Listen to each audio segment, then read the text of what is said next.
In today's episode, we talk about the current challenges of modern man, including the nice guy syndrome, how balancing action and surrender can be the key to your growth and change.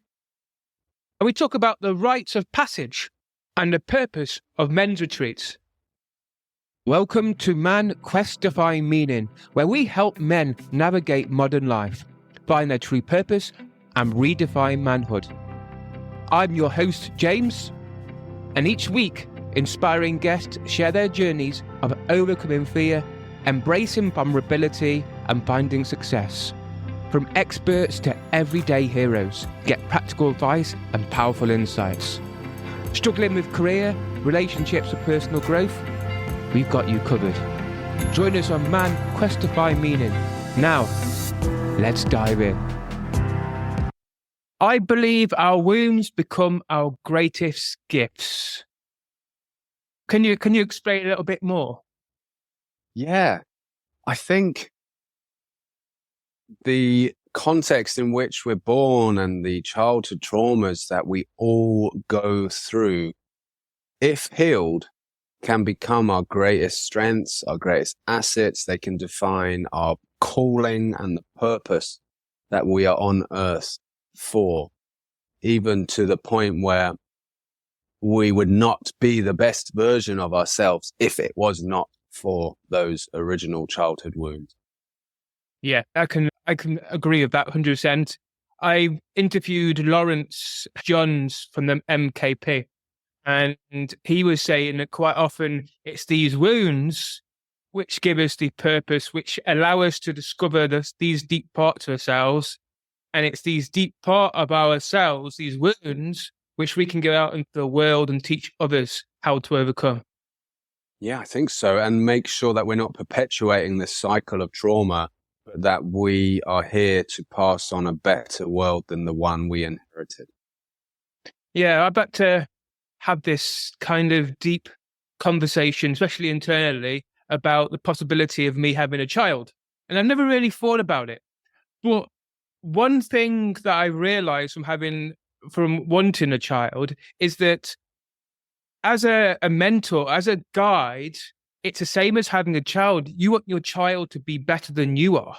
And so it's being able to teach, whether it's a child, whether it's a client, whatever it is, about teaching them how to overcome these deep wounds that we have.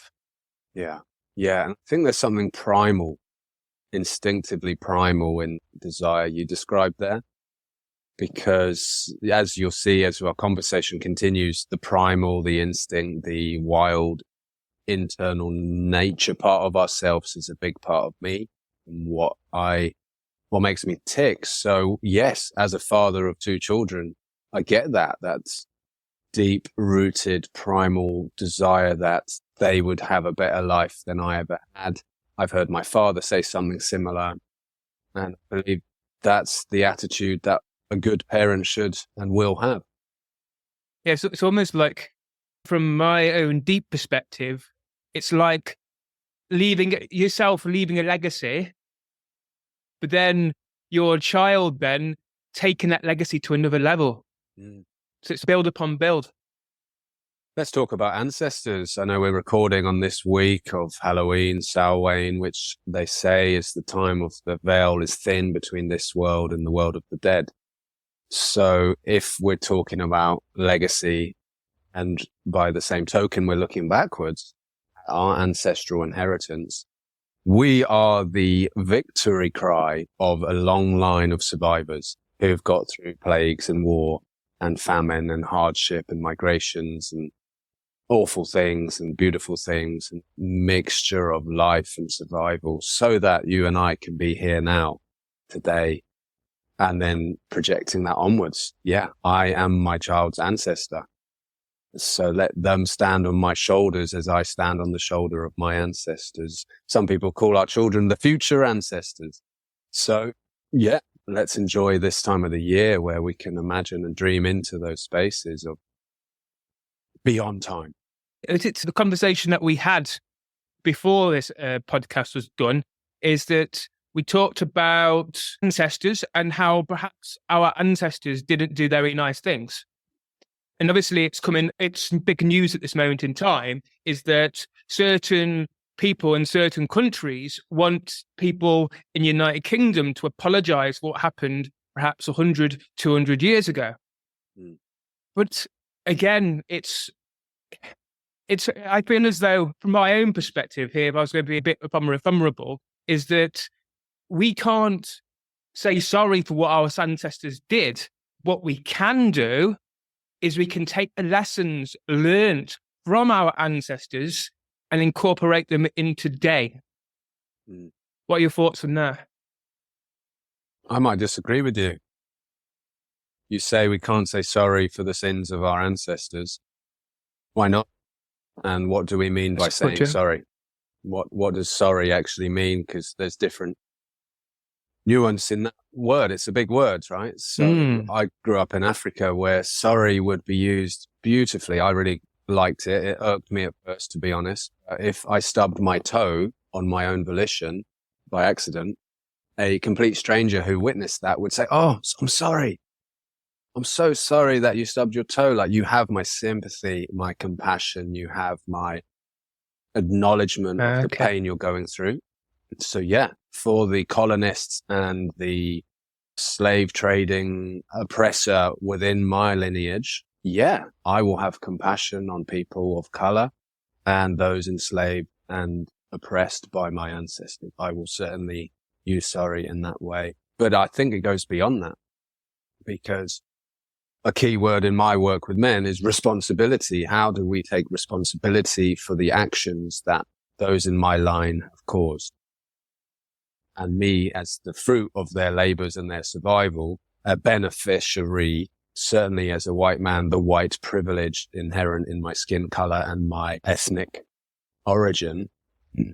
Yeah, my sorry goes beyond compassion. It goes to, how can I listen? How can I appreciate your side of the story? Because it's not been the primary narrative. So let me first come with my ears before I say sorry. And then let me think, how can I use my embodied privilege to actively say sorry, actively repent. Repentance means to turn 180 degrees. It really means rotation.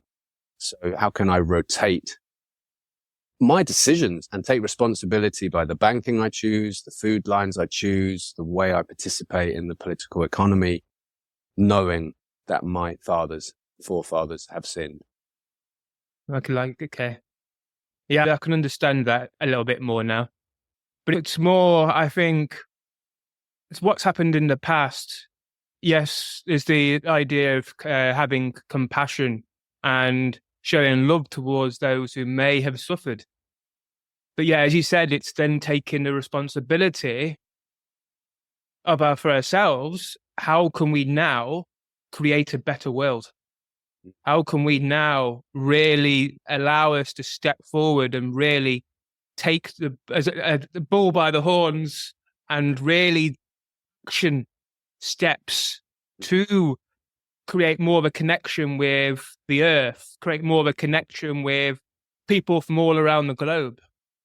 Because imagine a world where there's no boundaries or borders and we're all one, which we all are. But imagine if we were all physically able to get along. How will the world be a different place? So I hear your emphasis on forward looking and creating that beautiful vision of oneness. Yes, I'm with you in that vision. And to get there requires certain steps, I believe. And while dwelling on the past might be a place we could get stuck, it shouldn't be ignored. That if I am to make a better world, one of equality and the circle and oneness, we're not all starting from the same point. So there's a missing piece that requires looking backwards to redeem, reconcile, repent, such that we can all start with something that looks a bit more like parity. Because at the moment, there are different people, different nations, races, creeds that are not on par. There is not equity. So I need us and invite the men I work with to look back, to take responsibility so that we can get to more of an equal playing field now, so that we can then move forward and create the world we dream of. Nice. So how did you get to this place? Can you tell us a little bit about yourself? Yeah, I was a wounded man. I am a wounded man. So how did I get here? Through leaning into the wounds, not suppressing them with medication, distraction, addictions, avoidance. I'm sure I did all of that to a certain extent, but I really discovered the importance of therapy, of healing, of embracing the shadows, looking inwards. Yeah, I think a big part of my past, James, you might not know this, is I grew up in the church. And while much of Christianity speaks of healing and liberation, I think it's stuck in a way, an old system way that is very hierarchical and controlled and rigid. So part of my story was leaving the church and expanding my theology to embrace a bigger picture and more of a liberated understanding of God, of spirit, of healing, of being human. So yeah, how did I get there? That was a big part of it. I've always been into spirituality, and I think it's constantly expanded. I didn't throw the baby out with the bathwater, left the church. Yeah, and another theme alongside spirit is my connection with earth and the mother within. A big part of why I criticize Christianity is because it's oppressed the feminine, and it has rejected the idea of a goddess, certainly in Protestantism, where Mary, as the mother of Jesus, isn't seen as a divine or held in high esteem like the Catholics do. So I've found that in nature connection and coming to the mother, coming to the feminine, coming to the mystery and the flow and the yin energy in Gaia, in the trees, in the plants, and the animals, and the seasons. So as I have rewilded myself, I have embraced my own femininity and learned to dance, learned to flow, learned to surrender. My yin is now there, whereas before it was suppressed. Mm-hmm. How did the church really impact you with regards to your beliefs, your limitations? Yeah, it's a mixed bag. It impacted me for good and for bad. And there's lots I am grateful for. And I say this regularly, that the church taught me the value of prayer, of community, of studying scripture, of singing together, of retreats and meditation, food and sacred meals, bringing the sacred into the everyday. Limitations, though, I think the theology was narrow, and the interpretation of wonderful scriptures, poetry, and wisdom writings was through a very narrow lens, and perhaps the original writers got it wrong, or I'd like to think that maybe those who interpreted the original Hebrew and other languages, had their own agendas or their own limitations. So there's a mixed bag there, James, and the baggage there of what I've said before, of ignoring my femininity, not being trauma informed, not understanding the nuance of psychology, not understanding the great mystery. That sounds like a paradox. Understanding the mystery, but giving space for mystery. Ironically, because the church is meant to be a faith institution, but the church I was in was so definite, so it's called Calvinist, so certain on the exegesis of scriptures. There was no space for a maybe. And I love maybe. I think maybe is a word of revolutions, challenges the certainty of Christianity, colonialism, and capitalism, this unholy trinity, which is so full of certainty. No. And this can't always be certain. There's always a maybe. And that's so liberating, even though it might also be scary. For me, rather than using the word maybe, I'd use the word curious. And curiosity has been something that I've always had. And so I had to go to, as a child, I had to go to church. And I suppose in some respect, that's almost made me resist the church because I had to go. And for years, using the word God has really tainted the word for me. Yeah. Because it's almost forced upon you. And I'm not saying all religions, but there's quite a lot of religions that look for, as they call it, God.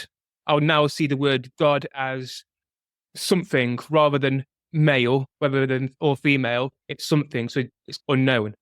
but is the idea that it all looks on the outside. So you're always searching for that thing, or God up in the sky will give you what finances, or will give you the house, give you a girlfriend, or whatever you want. But for me, it's that search inside.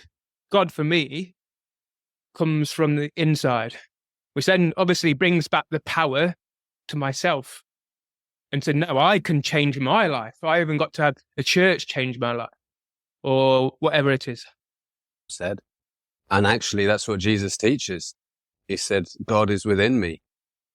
And so he will be for you. If you follow these teachings, you will learn that God can be within you. So that's the internal you talk about. Another word other than maybe and curiosity is both. What if God is within and without?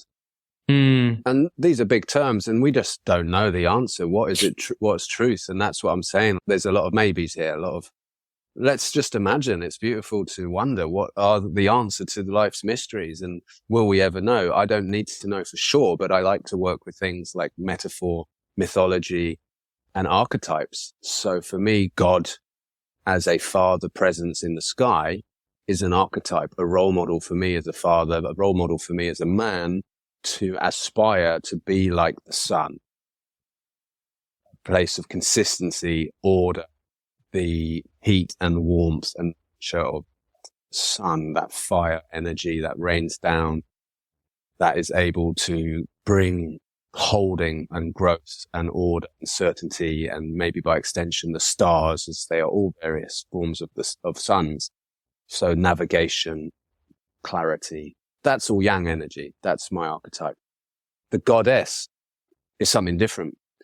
That's maybe the moon. That's the changeability. That's the flow. That's what wasn't in my form of Christianity. It's what I'm learning and wanting to learn more about, is how do I be more like the moon and surrender and trust and flow and be reflective of the sun's light.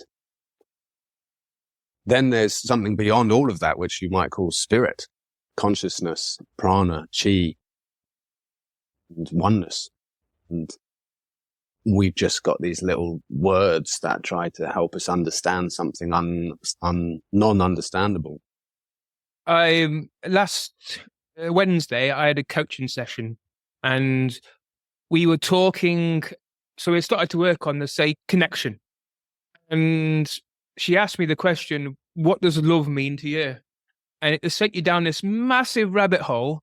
It got to the point where it just opened up completely. And there's this idea that when you explore a term or a word and you get to that fast space, that kind of fast space, and you literally are just coming up with these terms, these ideas, which you never even thought were there, you know that you've gone beyond yourself with regards to that term, whatever it is. And is that idea that we are never going to be able to know this 100%, but it's that trust, it's that knowing, that kind of surrender that, okay, that is where this word is going. So the word idea with love is this deep connection within this vast space of masculine and feminine, and this idea that there is no masculine, there is no feminine, it just is. Yeah. I like to think that these are all maps. Masculine, feminine, or yin and yang are maps. And like all maps, they are limited. They are representations of truth.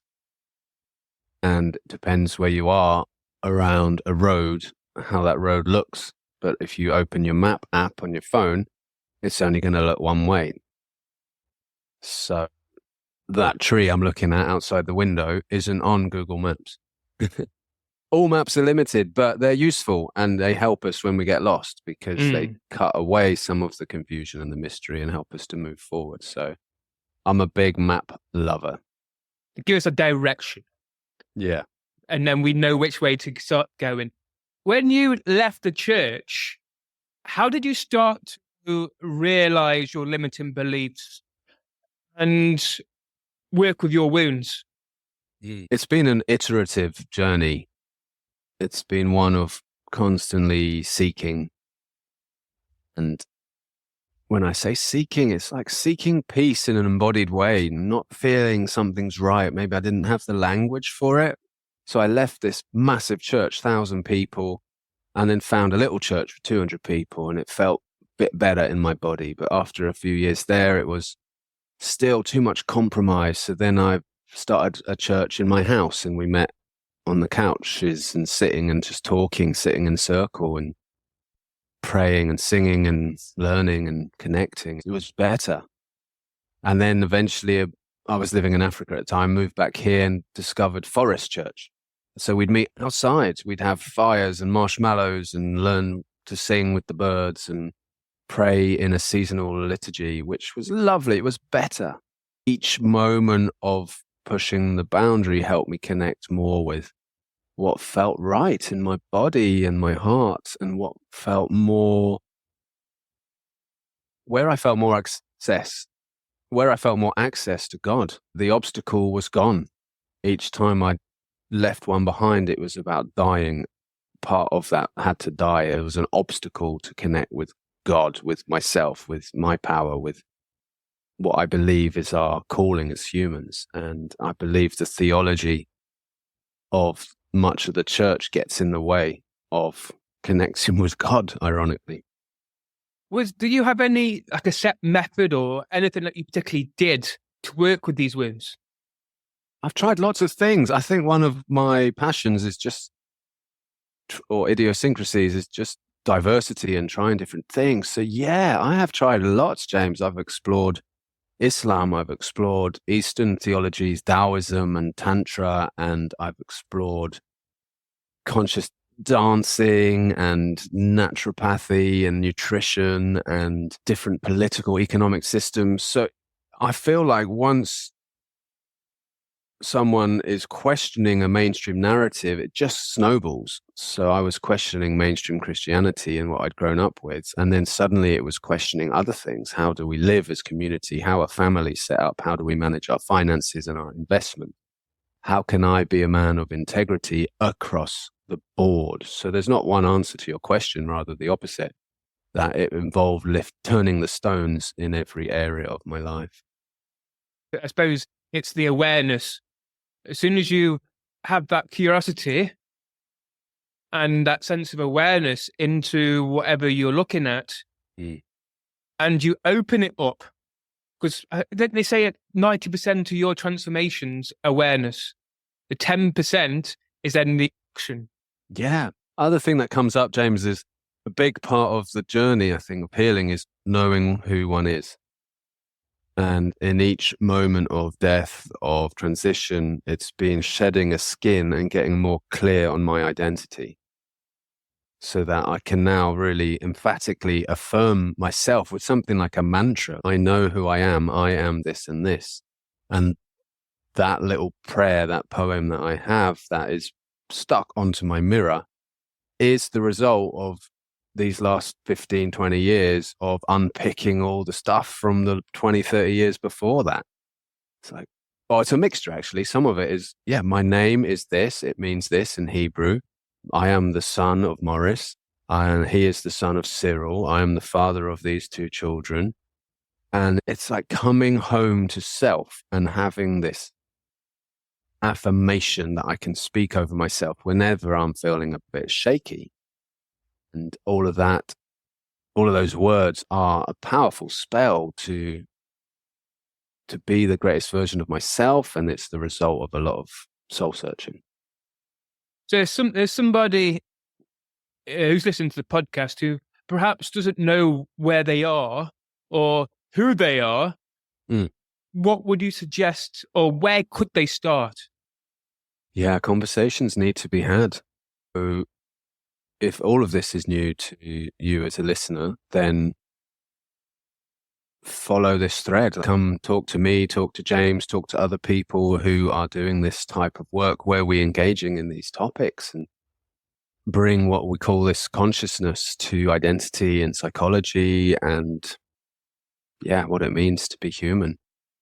Yeah, that's the That's where I started, James, just sitting in a circle of men in a forest about 7 or 8 years ago, and that changed my life.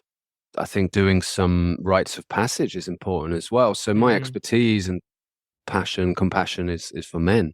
And I think we have an endemic problem that men do not know who they are. So we're talking on identity issues here. And men have a collective wound from our forefathers who got hurt by the system as well as women. So there's a sense of insecurity or shame about being a man. It's wrong to be masculine. It's wrong to be chivalrous. It's wrong to open the door. It's wrong to be assertive. It's wrong to be a provider or protector. And it's all in the same mix, the same toxic cocktail of confusion. How do I be a man when my body's telling me this, but I'm hearing these feminist narratives and this accurate, shameful inheritance from men who have crossed the line and been misogynistic, etc. So then what has happened, and why I say it's endemic, is so many men have pendulum swung and become these flaccid nice guys. I was the flaccid nice guy for so long, a yes man, just peacekeeper, avoiding conflict, being a nice lad, a nice boy, dare I say. So what can someone do who's listening is do a rite of passage where you can let go of the old skin, the thing that no longer serves, change the narrative. The nice guy must die or integrate, and then embrace healthy adult maleness. And that's going to look different for everyone, but there are some cues or maps that we can find through these rites of passage. That will lead us quite nicely, actually. What do you define as a healthy man? So what does it mean to be a healthy male? There's not one answer to being a healthy male. And there's permission to be whoever you are as a man. At the same time, I think there's some key fundamental aspects that are primal and instinctual about being a male. And I might start with our anatomy, that because of our genitalia, we carry certain metaphorical or energetic powers, responsibilities, privileges, certainly differences to the female anatomy. Now, I'm sensitive and cautious about this topic because it's vulnerable talking about sexuality. And in our current context of gender fluidity and the trans movement, I have great sensitivity and humility around this topic. At the same time, working with cis men, I understand that between our legs, we carry seeds. The semen is Latin for seeds. We carry seeds. By extension, the words we speak are seeds. The presence of a male body entering a room has a different texture to the presence of a female body, or a feminine body entering the room. So it's clunky language because masculine overlaps with maleness. Sometimes it doesn't, sometimes more so than others. So as a masculine male, I enter a room knowing that my presence, my vibration, the base of my voice, the seeds in my balls carry authority. I can author the space. I can create a child. I've created 2 children. That is a huge privilege, a huge responsibility, and a huge power. So I think a healthy male understands his power as a seed carrier. The other aspect of being male is our cock, that there is a penetrative facility, these are funny languages, to penetrate, a organ to penetrate the space. So along with that authority is this ability to penetrate the space as a male-bodied human.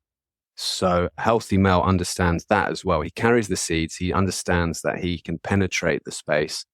And whether that is how he conducts his business, how he speaks to his children, how he posts on social media, how he generates money, he's authoring the space. He uses his authority because he knows that is a primal anatomy. Alongside authority comes responsibility. So he takes responsibility for his children, the social media post or anything he's authored. He's a responsible man. And the third keyword we use in my work is accountable. Once he's authored the seeds, he has a account of his motivation and his willingness to take responsibility for the consequence of his seeds. So I like to work with those three words, and I honor my father, actually, who taught me that. And authority, responsibility, and accountability are three of the answers I might have to that question. What does it mean to be a healthy adult male? You say them three words again, please. Authority, responsibility, and accountability. I think from my own perspective, I was what you called Mr. Nice Guy kind of thing. And there was a point in my life where I would avoid a fight at all costs. Even when she was having a go at me, there was this idea that I would get anxiety, I would get fear. But I've come to learn that it's my responsibility to put my own boundaries in place, to really have that authority over what I do and create an impact in the way that I'm creating good. I'm creating a world which grows rather than declines. And there's that idea from a man's perspective that we have all this power, yet understanding and taking responsibility that we might not have to use all that power. We have it, but we don't have to use it. Absolutely. I think that's a big part of being a healthy male, is knowing the power and discerning when to use it. A healthy man also embraces his femininity. So the time when he doesn't use his seeds, where he chooses to be quiet, he chooses to be in surrender and with the mystery, chooses to flow and trust or submit. And that is of equal value and perhaps more revolutionary for a man to own his femininity and know when that's appropriate. So a big part of adulting for men and women is just discerning what energy to express in that moment. Yeah, it's a big one. With the masculine and feminine, you've got the masculine, which is quite often, especially the warrior, to do with action. But then you bring it in, utilizing the feminine, the surrender. So taking the action, but then allowing it to happen. Surrendering it, allowing it to be, seeing what happens. And then if something happens, again, action, surrender, action, surrender. They're almost in line with each other. Yeah, that's the dance of life. And both is so important. Beautiful dance. Yeah. So I remember, I think it was a couple of years ago, I did one of your retreats, the first men retreats. Yes. Can you explain the concept? Because I found it quite eye-opening and very helpful from a men's perspective. How does the retreat, what kind of areas do you cover, and how do these areas help men to grow? There's a lot of answers to that. What comes up first is that our main disease in Western society, maybe beyond, certainly for men, is disconnection. That we are suspicious of each other. That the capitalist motivation of competition has become insidious in being human, so compete, and that has caused disconnection. The modern economy thrives on disconnection. So do you have the energy to borrow your neighbor's lawnmower? No, I don't really know them that well. Oh, let's just go to home base and get another lawnmower. Great for home base, but rubbish for connection with the neighbor. You could have had a cup of tea, maybe they'd baked a cake. It could have been a beautiful moment to borrow a lawnmower. So this disease is a problem: disconnection, mistrust, competition. So on a First Men retreat, like many other retreats and men's spaces, the medicine instantly is connection and breaking down the barriers of disconnect. Realizing that we have more in common than we do that separates us. So we create spaces for men to connect with each other and talk, listen, move, fight, do a bit of martial arts, just embodied practices. If we're not fighting, then maybe it's just laughing or drumming, playing music, lighting fire, chopping wood. It's very primal, very physical, very adventurous and fun. And I'll keep going, James. This connection is with self as well. So our space creates opportunities for men to slow down and connect with themselves. Maybe that's really rare for the man, that he doesn't know himself. So we offer these milestones on a map of meaning so he can say, that's helps me understand myself better. And there's a two-way process here, because he understands himself better and connects with himself, often in the mirror of another man sharing. So when John shares about some challenges with his marriage, then Peter can understand his marriage a bit better. And in the third area, which is a big one for us, and we particularly cherish and champion, is connection with the mother, with Gaia, with creation. So inviting men not just to connect inwards, not just to connect with the circle of men, but then to connect beyond, to the trees, the plants, the seasons. Our workshops and events are always seasonally informed. So our winter retreat, for example, is called The Cave, and it's subtitled Hibernation Without Isolation. It's about slowing down. It's about unpacking what does it mean to be alone, to be depressed, to be decomposing like in winter. So connecting with the rivers and the streams, the mountains and the elements, with earth, air, fire and water. Yeah, we love to do that in a really fun, playful, but deep, meaningful way. So one thing I love to do is ecstatic dance. And I went this Sunday. And one thing that I got from that was that I felt very disconnected. And through exploring this a little bit more over the last couple of days, I've come to realize that quite often, from my own perspective, and what I've realized is that when we feel disconnected from people, quite often it's because I feel it's disconnected from yourself.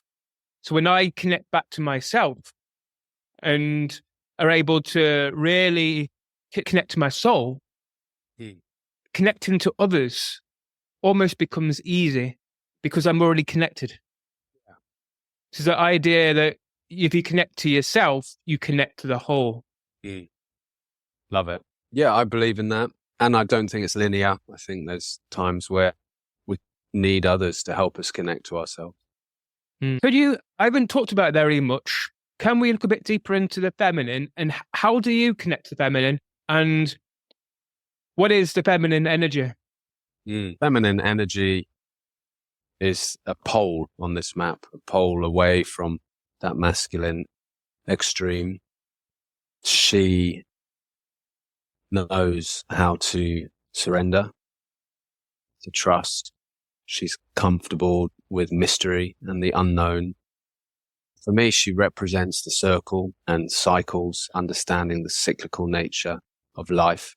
It's hard to define this one. I think it's harder to define feminine than masculine. And that's part of the definition, is that it's hard to define because the feminine is mysterious.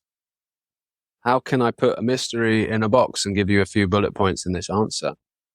Obviously, I can't. That would be a paradox. So those are some thoughts on the feminine. I think in the cycle, key part that's missing in the masculine capitalist system is death. And for me, the feminine represents the essential nature of regularly dying. Because life is so obsessively focused on, or growth rather, in the capitalist template, we've forgotten how to die. So part of this feminist revolution that I'm part of is about learning to die well.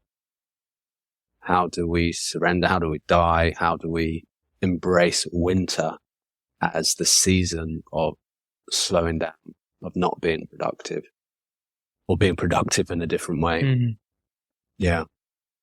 Just to the people out there, can you just clarify what you mean by die?